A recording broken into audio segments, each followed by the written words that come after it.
But Penny was just having the time of her life. She loves going to the vet. She loved to see people. She liked all the attention. She loved it and wasn't acting like she was in pain like she does when she's at home. Right. So I think she cons me a lot at home, or she's just really happy with all these strangers. But it was a hard day. It was really exhausting, emotionally exhausting. Yeah, it's never easy. It's always a difficult situation to do that. I've done it many times, and like I said yesterday. And it's habit to get up and, you're going to feed Winston, but Winston's not there. And, yes. And it was overcast this morning driving in, and then I'm just, like the sad song's on, I'm crying. Yes.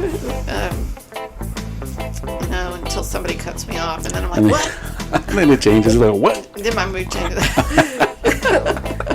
Sorry, Winston, but wow. If Winston had been calm, it wouldn't have been so hard, but he was just stressed. So stressed and so terrified, and I hate that it had to go that way. And they sedated him first. Oh, okay. Well, took the edge off. That's good. I'm so grateful for that. Yeah. And then in the end, I didn't have the guts to be with him. I have with my other pets. Yeah. Because I've always had pets. But I just couldn't do it because he's by far, he was 11, but he's the youngest that I've had to do that to. And it was not fun. Yeah, it's never an easy decision. And those of you who are going through the same thing and have been through the same thing, it's never they're family. Easy. Those animals become your family. It's the memories that are tied into them also. There's a history. And if you have relatives that are making fun of you, and if you're listening to this saying it's just a cat, it's just you've never owned a pet. It's not just a cat or just a dog. I think they become such a big part of our role and our routine. Like from getting up in the morning, feeding them, them receiving us. We've never had to put a pet down. But we had a boxer who passed away very peacefully. I'm so grateful that he passed away so peacefully. He had never been diagnosed with any kind of, Oh, he was so sweet. Yes, he was. And he would receive us. Like when we would leave to work, and when we would come back home from work, he'd be at the window, like so ready and so happy to see us come home. They just become such a big part of your life. Yeah. Right. A little emotional. Yes. We still miss, we're always going to miss him. We currently have a really small one, a toy poodle, and we've been wanting to get another boxer. The plan is to get 2 boxers. Right. Get rid of that little poodle. Yeah. Well, I think that's what keeps us from getting them just yet, just because we know it's going to affect the poodle whenever they do come in. Yes. So we're trying to take our time with it, and eventually we will do it. Yeah. Part of you thinks the pain's not worth it. Right. To have a pet, but then there's so many pets in need. Go get another one. Okay, I don't need to get another one because I still have 3 cats and 2 dogs. Yeah, she has a ton already. Yeah, because we got a pandemic kitten for Genevieve last year, so that's how we had 4, and now we're down to 3. But a pet will love you unconditionally. Yes. Yeah, it's something special. So those of you that have lost a pet, it's very painful. I always like to tell people who are really good pet owners is after you grieve and after time goes by, give another one a home. Yes. Especially if you're that person that's very attentive and can afford to, always, be giving. Yeah. Pets are important. Get yourself some pet insurance. I don't have pet insurance, but jeez. Or marry a veterinarian. Here's your $612 bill, and then I need you to come back in 30 days to have more blood work done. What? I say marry a veterinarian, but if somebody's out there listening that's married to one, you probably have the luck that they don't take care of their pets. It's funny, yeah. Yeah, because when I worked with vets, one of the wives would call me and she'd tell me, would you go ahead and vaccinate so-and-so and get those meds because so-and-so hasn't brought it yet? And I was like, yes, ma'am, I'll get that done for you. I'd remind him, he's like, oh, I forgot. Been about a year, dog hasn't been vaccinated. I I grew up thinking I wanted to marry a vet, but then I couldn't handle it because of the sad stories and things like that, you know. Yes. I'd be like, don't tell me. It's a very interesting career. Very nice. That's one of the things I wanted to do. Working with animals was wonderful. It's just either have it or don't have it. Either you have it to work with them or you don't. But it's harder, I've read, to study to be a veterinarian than it is to be a medical doctor. Yes. Because humans were all the same.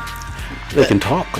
Right. They can tell you their symptoms. You know, when you go into, That's so true. into veterinary, occupation, then you're looking at the mammals versus the, Right.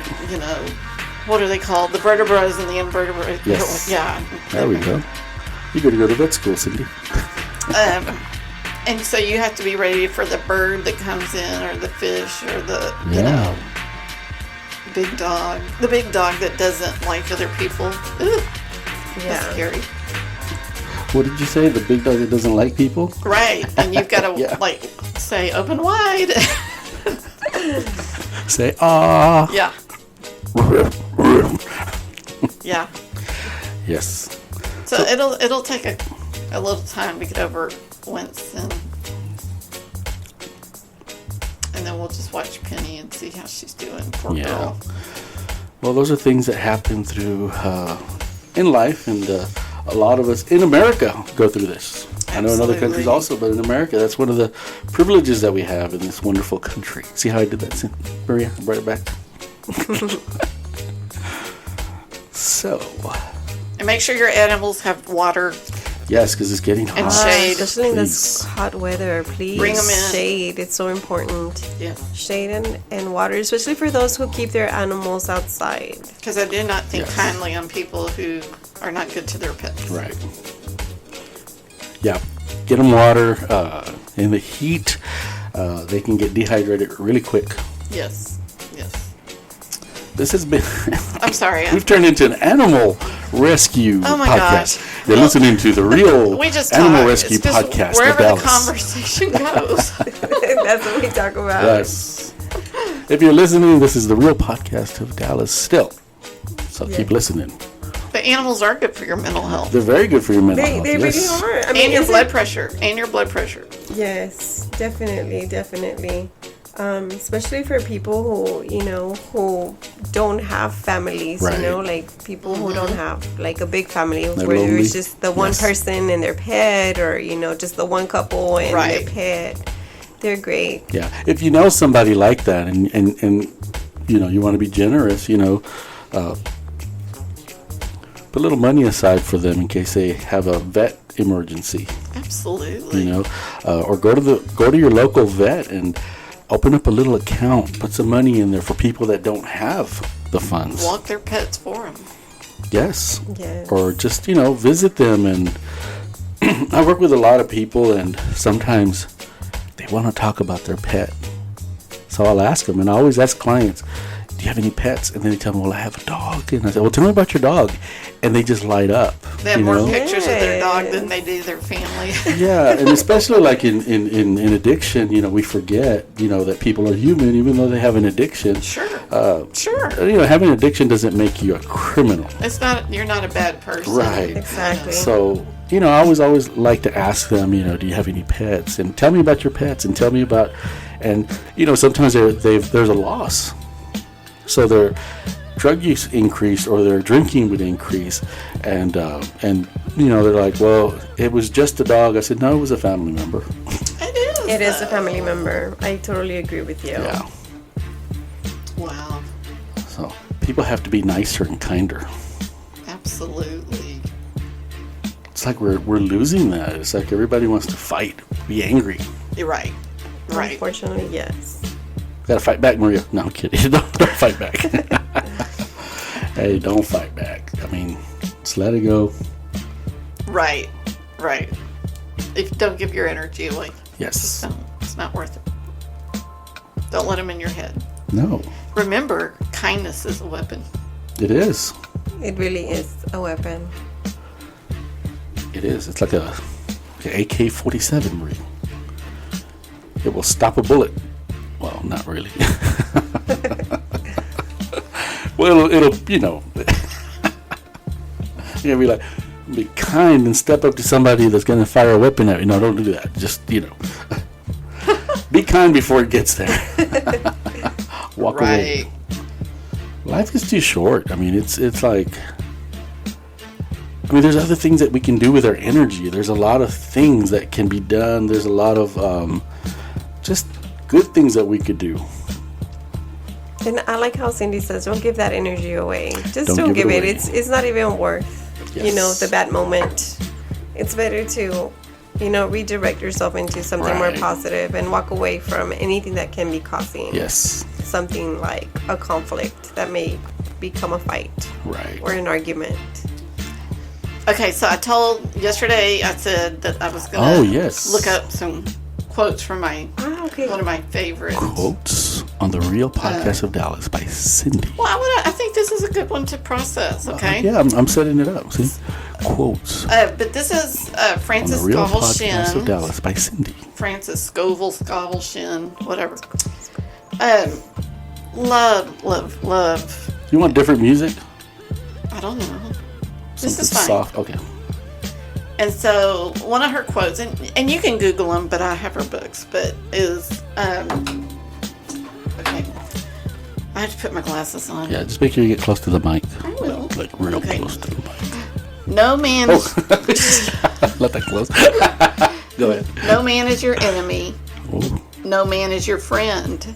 Every man is your teacher. Wow. I like that. Anybody want to tell me what that means? Every man is your No teacher. man is your enemy. No man is your friend. Every man is your teacher. Yes. What does that mean to you, Maria, when you hear that? I think, you know, that everyone has something to teach you. Yes. Even those people who bring in bad negative energy, they have something to teach you. There's got to be something that you can learn from that. You can learn that you don't like human them. being. Aside from learning that you don't like them, you know, how bad and how negative, yes, you know, they look, or, you know, like. Or you can learn that they may have a social anxiety. They may be afraid. They may not feel comfortable in their own skin. Well, and that you didn't know what you didn't know. Right.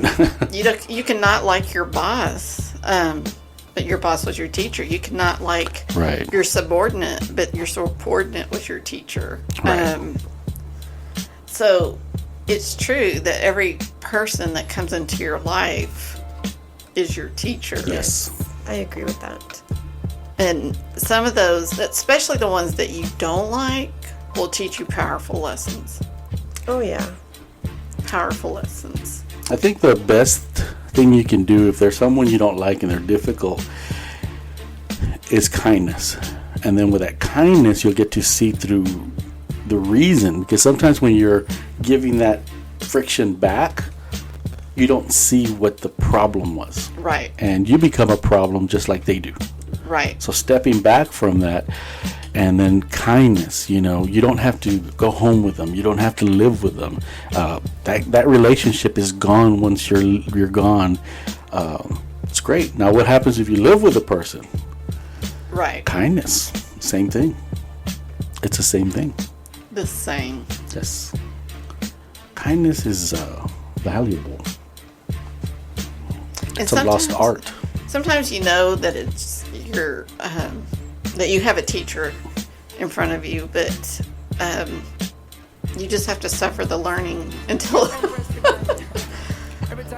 the incidents pass. The incident. What? Say what you said again. Sometimes you know you have a teacher in front of you. You just have to suffer. Yes.